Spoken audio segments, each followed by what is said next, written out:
Bismillahirrahmanirrahim. Assalamualaikum warahmatullahi wabarakatuh. Selamat datang kembali di channel Berita ASN, channel yang menyajikan berita dan informasi yang informatif dan terpercaya tentang aparatur sipil negara. Kali ini, Berita ASN akan menyajikan informasi terkait penambahan menu baru di portal BKN Pendataan Non-ASN 2022. Sebelum kami sajikan informasi, monggo buat Bapak Ibu dapat melakukan like, kemudian komen jika ada yang ditanyakan, nanti kita bisa discuss bareng. Dan juga yang belum melakukan subscribe dapat melakukan subscribe channel ini agar tidak ketinggalan berita yang akan kami sajikan. Untuk mempersingkat waktu, marilah kita tonton video berikut ini.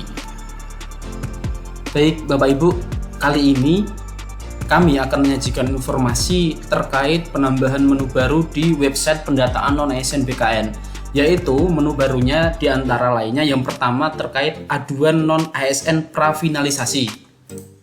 Dalam aduan ini ada dua poin penting dalam aduan prafinalisasi. Yang pertama yaitu non-ASN tidak terdaftar prafinalisasi.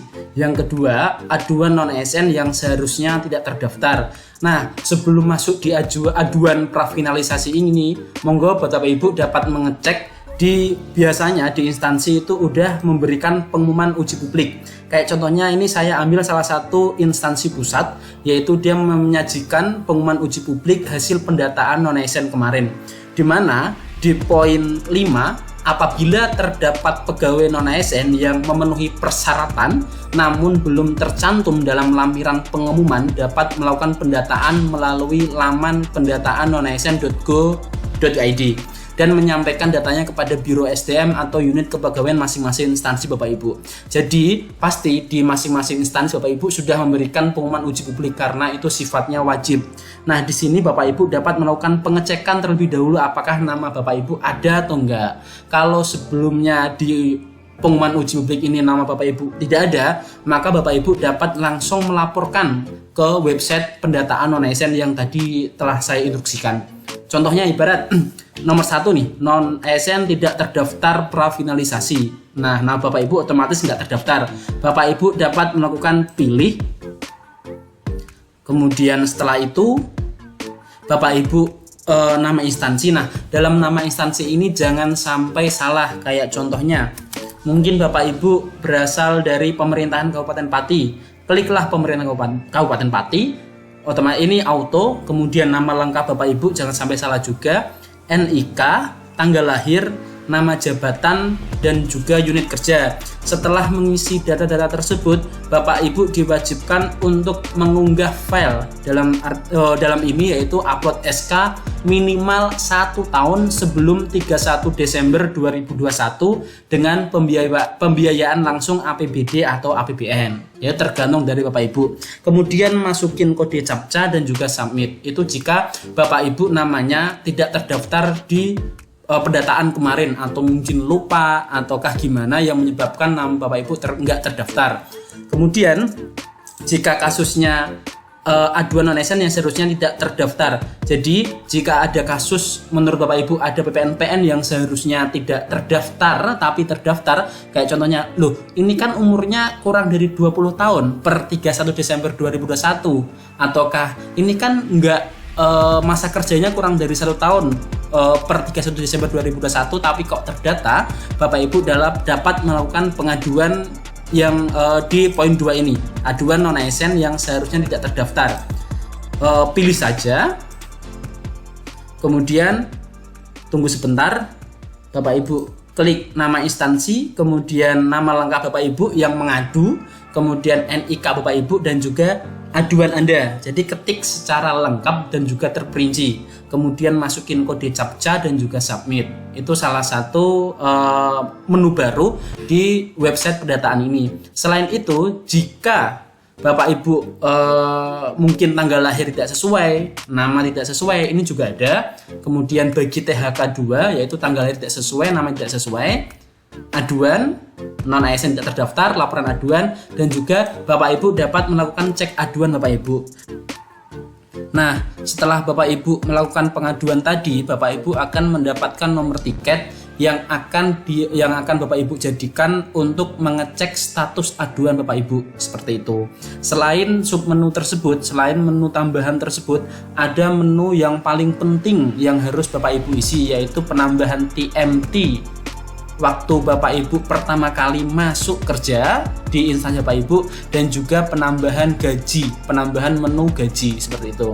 Jadi pertama-tama Bapak Ibu harus melakukan login di akun Bapak Ibu, di akun pendataan non-ASN BKN 2022 ini. Setelah login, Bapak Ibu akan diarahkan menuju pengisian TMT dan juga nominal gaji yang terakhir saat ini.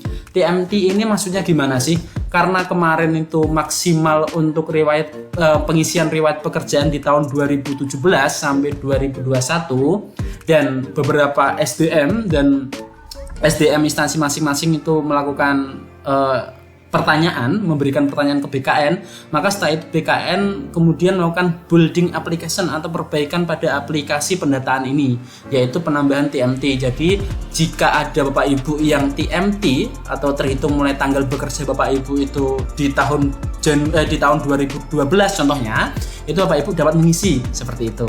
Jadi contohnya seperti ini, Bapak Ibu itu masa kerjanya 2013, pertama kali masuk di instansi Bapak Ibu itu 4 Januari 2013. Jadi Bapak Ibu dapat melakukan penambahan seperti ini. Jadi formatnya itu day, kemudian months, kemudian years. Jadi yang pertama kita pilih tahunnya, kemudian cari bulannya, bulan pertama kali Bapak Ibu kerja yaitu Januari, dan juga tanggal.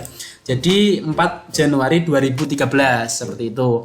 Kemudian nominal gaji yang diterima terakhir saat ini. Nah, gaji ini yaitu gaji bulan terakhir saat ini 2022.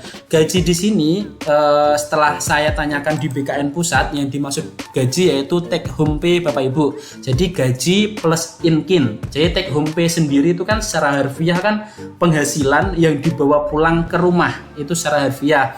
Tapi secara teori lengkapnya, take home pay itu pembayaran utuh yang diterima oleh pegawai dari suatu instansi, baik instansi dalam artian instansi pusat dan instansi daerah, dengan penghitungan jumlah pendapatan bersih rutin dikurangi pajak atau dikurangi kontribusi-kontribusi yang sifatnya itu wajib Bapak Ibu setorkan setiap bulannya, seperti itu. Jadi take home pay itu pendapatan bersih, gaji plus in-kin yang bersih. Contohnya di sini 3.570.000. Ini yang paling bersih. Jadi diisinya angka, setelah itu disimpan. Nah, jika ada info data berhasil disimpan, maka otomatis akan direkam oleh aplikasi ini. Jadi sudah. Jadi penambahan submenu tersebut itu terdiri dari tadi pengaduan, kemudian jika Bapak Ibu namanya tidak ada, itu Bapak Ibu bisa langsung melakukan penambahan di portal ini, seperti itu. Sekian informasi dari kami, semoga bermanfaat, dan jika ada pertanyaan monggo dapat sharing ya, dapat ditanyakan di kolom komentar. Nanti kita diskusi bareng mengenai pendataan ini, dan saya harap Bapak Ibu serius dalam melakukan pendataan ini, karena bagi saya pribadi ya, pendataan ini sangat penting sekali, seperti itu. Semoga informasi ini bermanfaat, dan mohon maaf jika ada kesalahan dalam menjelaskan. Terima kasih. Wassalamualaikum warahmatullahi wabarakatuh.